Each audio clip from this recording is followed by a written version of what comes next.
কিভাবে ব্রেন নষ্ট হয় আপনি জানেন?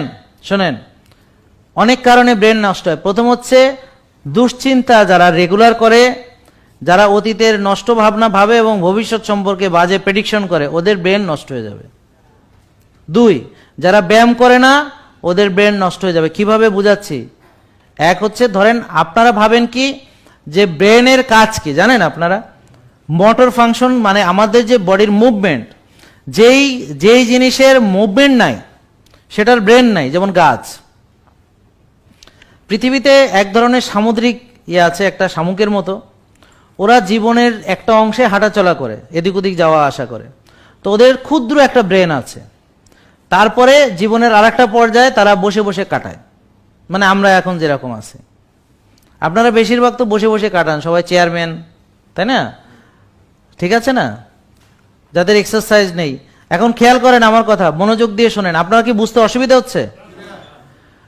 অসুবিধা হলে আবার বলবো, কারণ সবার আন্ডারস্ট্যান্ডিং লেভেল সমান না।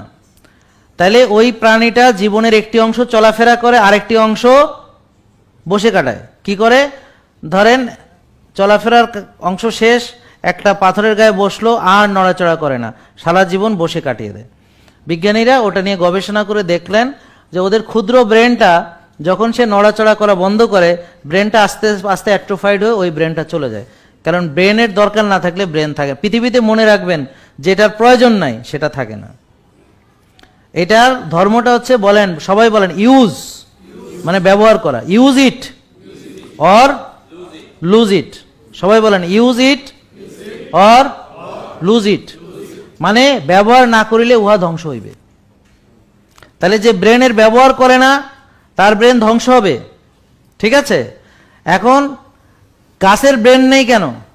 কারণ গাছ এক স্থান থেকে হেঁটে হেঁটে আর এক স্থানে যায় না। যদি গাছের এই জায়গা থেকে হেঁটে ওখানে যেতে হতো, ওর ব্রেন লাগতো।